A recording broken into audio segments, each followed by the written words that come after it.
नमस्कार, मी मनस्वी। आज आपण बघणार आहोत बांगडा फ्राय। आता त्यासाठी मी हे 2 बांगडे घेतलेत, ताजे आहेत एकदम।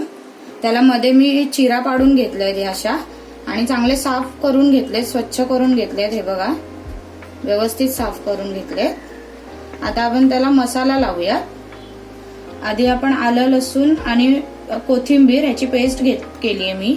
हे बघा, आता ही आपण त्याला वरती सोडूया आणि हे कोकम आगळ आहे ते घालूया आणि चवीनुसार मीठ घेतलंय ते घालूया आणि अर्धा टीस्पून हळद घेतली आहे। आता हे चांगलं मिक्स करून घेऊया। आपल्याला मसाला नंतर लावायचा आहे, मुरून झाल्यावरती। हे आता हे अर्धा तास तरी आपण मॅरिनेट करून ठेवायचं आहे, त्यामुळे मसाले चांगले मुरतील बांगड्यामध्ये।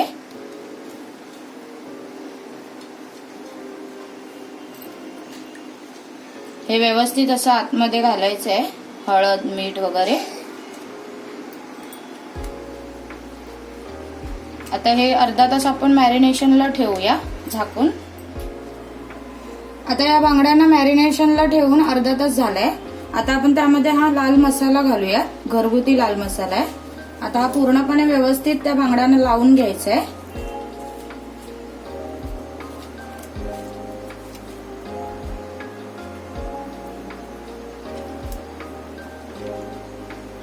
हे बघा, जरा आतमध्ये पण टाकायचा आहे हा मसाला व्यवस्थित।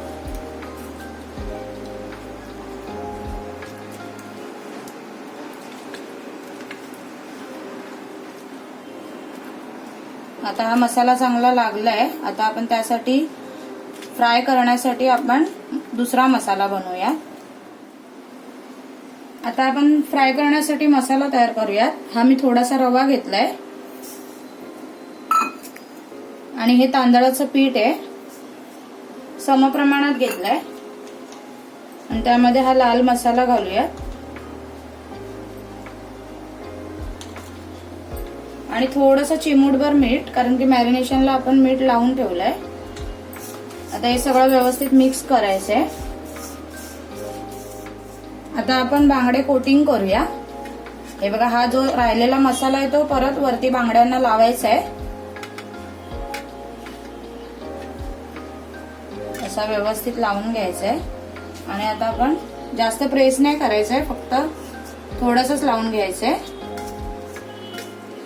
नाहीतर बांगड्याची टेस्ट कमी येईल आणि मसालाच जास्त लागतो। हे बघा, तर हा पण तसंच करूया आपण।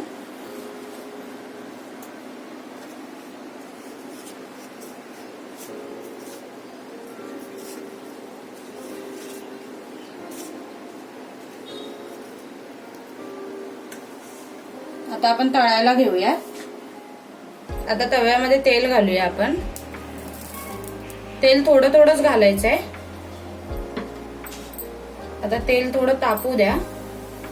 आता तेल चांगलं तापलंय। आता आपण हे बांगडे सोडूयात त्यामध्ये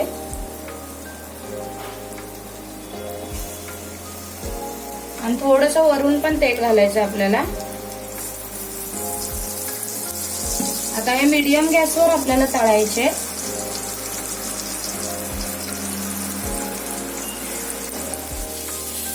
आता आपण बांगडे परतून घेऊयात, खालून शिजले।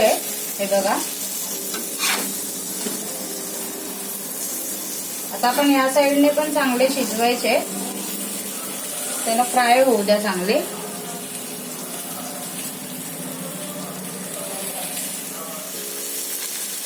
आता आपण परतून घेऊयात थोड्या वेळाने। हे बघा, चांगला खरपूस भाजला गेलाय बांगडा। आता आपण चिमटाच्या साहाय्याने आपण त्याला असं ठेवूया, थोडा वेळ पकडूनच ठेवायचा, तो थोडा भाजला जाईल साईडने।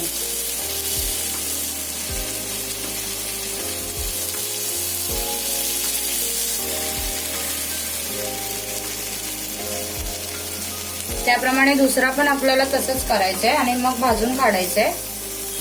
आता बांगडे चांगले फ्राय झाले, साईडने पण चांगले मी शेकवून घेतले ते बघा व्यवस्थित। आता आपण प्लेटमध्ये काढून घेऊया।